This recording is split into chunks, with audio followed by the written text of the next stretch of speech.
বিসমিল্লাহির রহমানির রহিম। আমাদের ভারপ্রাপ্ত চেয়ারম্যানের ৬০তম জন্মদিন উপলক্ষে আমি দুটো কথা বলতে চাই।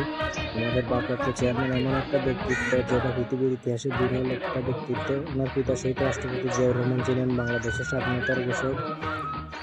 তিনি বীর মুক্তিযোদ্ধা ছিলেন, তিনি বাংলাদেশের রাষ্ট্রনায়ক ছিলেন এবং পাশাপাশি ওনার মাতা দেশনেত্রী বেগম খালেদা জিয়া স্বৈরাচার এরশাদ বিরোধী আন্দোলনে সারা বিশ্বে সুনাম অর্জন করেছেন এবং গণতন্ত্র ফিরিয়ে এনেছিলেন, এবং বাংলাদেশের প্রথম মহিলা প্রধানমন্ত্রী এবং 3বারের সফল প্রধানমন্ত্রী ছিলেন।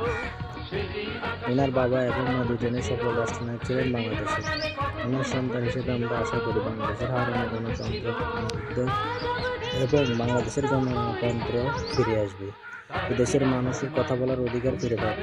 পাশাপাশি তিনি বাংলাদেশের রাষ্ট্র ক্ষমতায় অধিষ্ঠিত হয়ে তিনি দেশ পরিচালনার দায়িত্বভার গ্রহণ করবেন এবং উনি রাষ্ট্র শাসন করবেন। এই আশা প্রত্যাশা আমরা তার জন্মদিনে রাখছি। তার জন্মদিন সফল হোক, সুন্দর হোক, সার্থক হোক। তার জন্মদিনে মিরসরাই উপজেলা পৌরসভা জাতীয়তাবাদী দল বিএনপির সহযোগী সংগঠনের পক্ষ থেকে আন্তরিক শুভেচ্ছা অভিনন্দন। বাংলাদেশ জিন্দাবাদ, দেশনেত্রী বেগম খালেদা জিয়া জিন্দাবাদ, আগামী রাষ্ট্রনায়ক দেশপ্রেমিক জনাব তারেক রহমান জিন্দাবাদ, শহীদ জিয়া অমর হোক। খোদা হাফেজ।